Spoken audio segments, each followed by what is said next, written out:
इसीलिए जो 4 या 5 हमारी प्रॉमिसेस आए हैं, वो एक तो मैं बता रहा हूं कि अर्थव्यवस्था में किस तरीके से छोटे उद्योगों पर ज्यादा पैसा खर्च करके कोशिश की जाएगी कि वहां दोबारा से जो रोजगार सृजन खासकर गैर कृषि क्षेत्र में या नॉन फार्म सेक्टर में हो रहा था उसको प्रोत्साहन मिले। और जो 4 ऐसे हम लोगों ने स्कीम इसमें अनाउंस किए हैं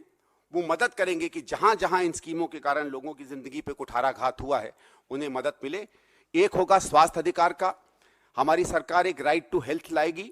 जो यूनिवर्सल हेल्थ केयर देगी, जिसमें free essential diagnostics, medicine, treatment, surgery और रिहैबिलिटेटिव और पैलिएटिव केयर होगी। इसमें कुछ इसका थोड़ा सा हल्का आप लोगों ने दर्शन देखा होगा कि राजस्थान में हम लोगों की स्थानीय सरकार ने किस तरीके से एक नई हेल्थ स्कीम को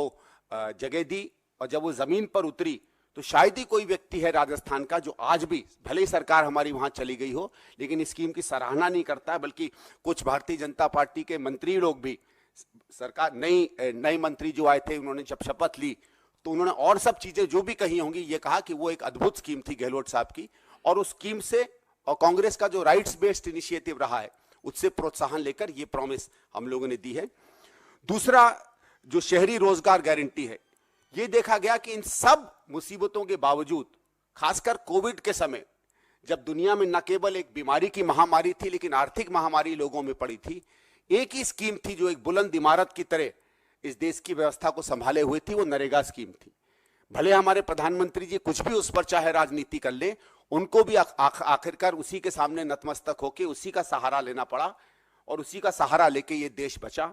तो हमारा ये होगा कि हम उसी तरीके से शहरों में भी जिस तरीके से उसकी आवश्यकता बनेगी और उसका रूप बनेगा, उसी तरीके की एक गारंटी स्कीम हम शहरों में भी लाएं।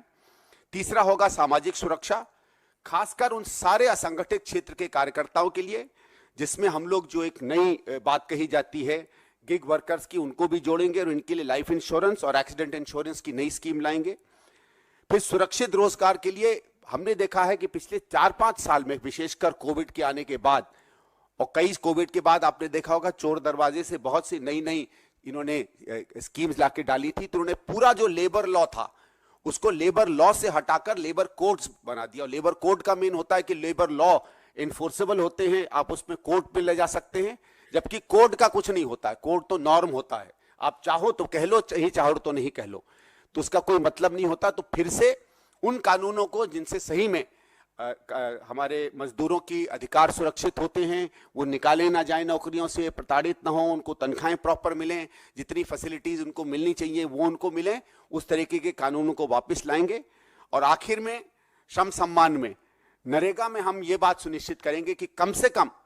400 रुपए प्रतिदिन का एक मिनिमम वेज हम लोग अनाउंस करें, जो नरेगा में पूरे हिंदुस्तान में इंप्लीमेंट होगा।